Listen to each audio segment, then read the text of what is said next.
بسم الله الرحمن الرحيم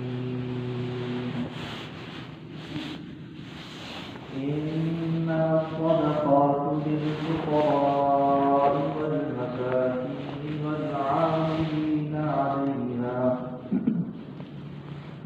والعاملين عليها والمؤلفة قلوبهم وفي الرقاب والغارمين وفي سبيل الله وابن السبيل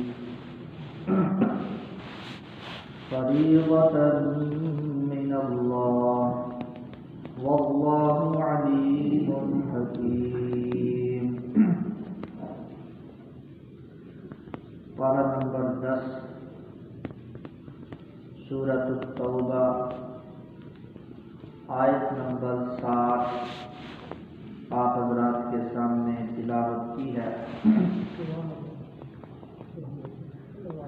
اس آیت مبارکہ کا ترجمہ اور کچھ بنیادی زکوٰۃ کے حوالے سے بنیادی مسائل آپ حضرات کے سامنے اس سے قبل بیان کر دیے ہیں۔ زکوٰۃ کے نصاب کے حوالے سے میں نے یہ بات پہلے بھی بیان کی تھی کہ 4 چیزیں ہیں۔ نمبر 1 سونا 7.5 تولہ ہو تو زکوٰۃ لازم ہوتی ہے۔ نمبر 2 چاندی 52.5 تولہ چاندی اگر موجود ہو پھر بھی زکوٰۃ لازم ہے۔ نمبر 3 52.5 تولہ چاندی کی مالیت کے برابر کسی کے پاس کیش موجود ہو جو فی الوقت تقریباً 1,35,000 کے قریب بنتا ہے۔ نمبر 4 1,35,000 کے قریب اگر کسی کا مال تجارت کاروبار بزنس ہے تو وہ بندہ بھی صاحب نصاب ہے۔ نمبر 5 ان 4 چیزوں کے مجموعے کو، تھوڑا سا سونا ہے، تھوڑا سا چاندی ہے، تھوڑا نقد کیش ہے، تھوڑا تجارت ہے، مال تجارت ہے، ان سب کے مجموعے کو اگر اکٹھا کیا جائے 1,35,000 یا اس سے ابو جا رہا ہے تو یہ بندہ بھی صاحب نصاب ہے۔ یہ مختصر میں نے عرض کر دیا کہ زکوٰۃ ہر صاحب نصاب عاقل بالغ مسلمان مرد ہے یا عورت ہے اس پر لازم ہے۔ اس آیت مبارکہ میں اللہ تبارک و تعالی نے زکوٰۃ کے مصارف کو بیان فرمایا ہے کہ کن کن افراد کو زکوٰۃ دینا جائز ہے، اور ان مصارف کے علاوہ دیگر مصارف میں زکوٰۃ کا مال دینا جائز نہیں۔ جیسے کہ میں نے تفصیلات سے یہ بات بیان کر دی ہے کہ آل پیغمبر خاندان پیغمبر میں سے اگر کوئی سید ہے، وہ میں نے تفصیلات بیان کر دی، ان پر بھی زکوٰۃ کا مال نہیں لگتا، کیونکہ صحیح بخاری میں امام الانبیاء صلی اللہ علیہ وآلہ وسلم کا فرمان موجود ہے کہ لا یحل لمحمد ولا لآل محمد، کہ محمد صلی اللہ علیہ وسلم اور ان کی آل اور گھرانے پر زکوٰۃ کا مال یہ ٹھیک نہیں ہے، کیونکہ یہ میل کچیل ہے۔ اس لیے اگر ان لوگوں کے ساتھ تعاون کرنا ہے، کوئی فقیر ہے سید، تو اپنے پاکیزہ مال سے تعاون کرنا چاہیے۔ نمبر 2 یہ بات بھی میں نے بیان کی تھی کہ بعض علاقوں میں ایسا ہوتا ہے کہ کوئی بیوہ ہوتی ہے تو لوگ سب اس کو مال دیتے رہتے ہیں، کوئی صدقہ دے رہا ہے، کوئی خیرات دے رہا ہے، کوئی کیا دے رہا ہے، کوئی فطرانہ دے رہا ہے، تو وہ جو بیوہ ہوتی ہے نا وہ بڑی مالدار بن جاتی ہے۔ تو اس حیثیت سے دیکھنا چاہیے کہ بھائی اس کو لوگ دے رہے، آیا کہ اس کا کام چل رہا ہے یا نہیں چل رہا۔ جو بیوہ ہوتی ہے وہ صاحب نصاب بن جاتی ہے، یہ ایک کلچر بن گیا ہے. اور دوسرا جو یتیم ہوتا ہے بس یتیم ہے تو اس کو دیتے رہو، تو یہ بات ٹھیک نہیں ہے. آگے تحقیق کرنی چاہیے. ٹھیک ہے بیوہ ہے، آیا کہ اس کے حالات اور ضروریات زندگی پورے صحیح طریقے سے چل رہے ہیں تو پھر دینے کی ضرورت نہیں ہے. اور بہت لوگ ہیں حاجت مند، ان کو دو. فرمایا انما الصدقات للفقراء. اللہ تبارک و تعالیٰ فرماتے ہیں کہ پختہ بات حقیقت یہ ہے کہ الصدقات یعنی صدقات یہ حق ہے للفقراء والمساکین، فقراء اور مساکین کا. الصدقات صدقات صدقت ان کی جمع ہے. اور فقہائے کرام فرماتے ہیں کہ جب صدقہ کا لفظ مطلق قرآن میں حدیث میں کئی فقہ کی کتاب میں آتا ہے تو اس سے مراد صدقات واجبہ ہوتے ہیں. مثال کے طور پر زکوٰۃ ہو گئی، مثال کے طور پر فطرانہ ہو گیا، نظر اور منت ہوگی. نظر جو ہوتی ہے نا، منت، یہ بھی واجب ہوتی ہے. تو یہ جو ہوتا ہے، پھر اسی طریقے سے جو قسم کا کفارہ ہوتا ہے یہ بھی ادا کرنا، یہ بھی واجب ہوتا ہے. تو اللہ تبارک و تعالیٰ فرماتے ہیں انما الصدقات، زکوٰۃ ہے 1/40، لاکھ میں 2500 روپیہ ہے. 40 روپے میں سے 1 روپیہ ہے، 100 میں سے 2.5 روپے اور 1 لاکھ میں 2500 ہے. آسان ہے، اگر بندہ کیلکولیٹ کرے تو انسان بن جاتا ہے. تو 1 لاکھ میں 2500، لاکھ آپ کا ہے اور 2500 یہ میل کچیل ہے، یہ غرباء مساکین کا حق ہے. اللہ قرآن کریم میں فرماتے ہیں فی اموالہم حق معلوم للسائل والمحروم، کہ تمہارا جو پاکیزہ مال ہے تمہارے پاس، اس میں ایک حق متعین ہے. وہ کون سا حق ہے؟ للسائل والمحروم، جو محروم لوگ ہیں، غریب ہیں، ان کا یہ حق ہے. لہذا اگر آپ زکوٰۃ دے رہے ہو نا تو یہ کوئی بڑا تیر نہیں مار رہے، یہ اللہ کا شکر ادا کرو کہ آپ کی زکوٰۃ وصول کرنے والا کوئی آپ کو مل رہا ہے، یا آپ ان کا حق دے رہے ہو.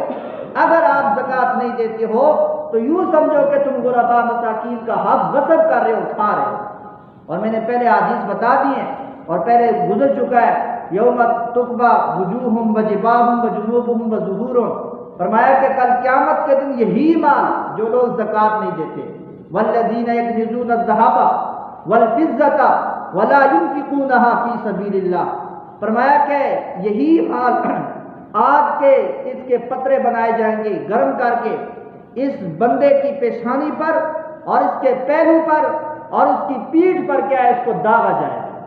اور پھر پارہ نمبر 4 میں سورہ آل عمران میں اللہ فرماتے ہیں کہ جو لوگ بخل سے کام لیتے ہیں اور اللہ تبارک و تعالیٰ نے ان کو مال دیا ہے وہ اللہ کی راہ میں خرچ نہیں کرتے، کل قیامت کے دن سیطبقون ما بخلوا بہ یوم القیامہ، یہی مال ان کے گلوں کا توق بنا دیا جائے گا. اور صحیح مسلم میں امام الانبیاء صلی اللہ علیہ وسلم فرماتے ہیں کہ یہی مال کل قیامت کے دن اژدہا کی شکل اختیار کر جائے گا اور انسانی جبڑوں سے پکڑ کر کہے گا انا کنزک انا مالک، میں تیرا خزانہ ہوں، میں تیرا مال ہوں کہ تو نے مجھے روک کے رکھا، غریب کا حق تو نے نہیں دیا. اس لیے آگے والا حساب بہت مشکل ہے. یہاں بندہ حساب کتاب برابر نہیں کر سکتا ہے، آگے تو حساب کتاب ہے ہی مشکل ہے. تو اس لیے کوشش کرنی چاہیے کہ زکوٰۃ کے معاملے میں بندے کو کوتاہی سے کام نہیں لینا چاہیے. اگر اللہ نے دیا ہے نا تو ہمارے ذہن یہ ہوتا ہے کہ بھائی اگر لاکھ میں سے 2500 چلا گیا تو یہ کام ہو گیا. اگر یہ 2500 چلا گیا نا شاید اللہ نے آپ کے 10 لاکھ بچا دیے ہیں. ایسے ہوتا ہے جو لوگ، کیونکہ ادھر سے یہ زکوٰۃ صدقہ یہ آپ صلی اللہ علیہ وسلم آیا، یہ بلاؤں کو اور آفات کو، مشکلات کو ٹالتا ہے. بظاہر ہم کہتے ہیں کہ یہ نکل گیا، تو شاید یہ نکل جائے تو اللہ نے کوئی بڑی ہم پر کوئی حادثہ آنے والا اس کو اللہ نے روک دیا اور ٹال دیا. ایسے بھی ہوتا ہے. پھر ایسے ہوتا ہے کہ بندہ یہاں سے 2500 بچاتا ہے، وہاں سے 10-15 لاکھ لگ جاتا ہے، سمجھ ہی نہیں آتی. تو اس لیے یہ غریبوں کا حق ہے اور یہ غریبوں کا حق دینا چاہیے، مگر نہ کل قیامت کے دن اللہ تبارک و تعالیٰ نے اس حوالے سے سخت وعیدات بیان فرمائی ہے. فرمایا انما الصدقات للفقراء، یہ صدقات جو ہیں یعنی زکوٰۃ یہ فقیروں کا حق ہے، والمساکین اور مساکین کا حق ہے. یہ 2 لفظ ہیں، ایک ہے فقیر اور ایک ہے مسکین۔ قرآن کریم میں دونوں کو تقریباً اگر دیکھا جائے نا نتیجتاً ایک ہی ہے، لیکن بعض فقہائے کرام نے ان میں فرق کیا ہے۔ فقیر کہتے ہیں جس کے پاس کھانے پینے کے لیے کچھ نہ کچھ ہو، اور مسکین اس کو کہتے ہیں کہ جس کے پاس کچھ بھی نہ ہو۔ او مسکینا ذا متربہ، جو خاک آلود ہو، اس کے پاس کھانے پینے کے لیے کچھ نہ ہو۔ قرآن نے بھی اس کی تعریف کی ہے۔ تو فقیر جس کو تھوڑا بہت کھانے کے لیے ایک آدھ ٹائم مل جائے، مسکین ذا متربہ و خاک آلود، اس کو کچھ، اس کے پاس کچھ نہیں ہے۔ بات کہتے ہیں اس کے برعکس ہے، لیکن نتیجہ ایک ہی ہے کہ دونوں بمشکل اپنی زندگی بسر کر رہے ہیں۔ تو اس لیے فرمایا کہ اپنے دائیں بائیں دیکھنا ہے کہ ایسے کون سے فقیر اور مسکین لوگ موجود ہیں کہ جو اپنے 2 ٹائم کا کھانا ایزیلی نہیں کھا سکتے، ان کو اپنے صدقات اور خیرات دیا گیا۔ یہی لوگ کیا ہیں؟ مستحق ہیں۔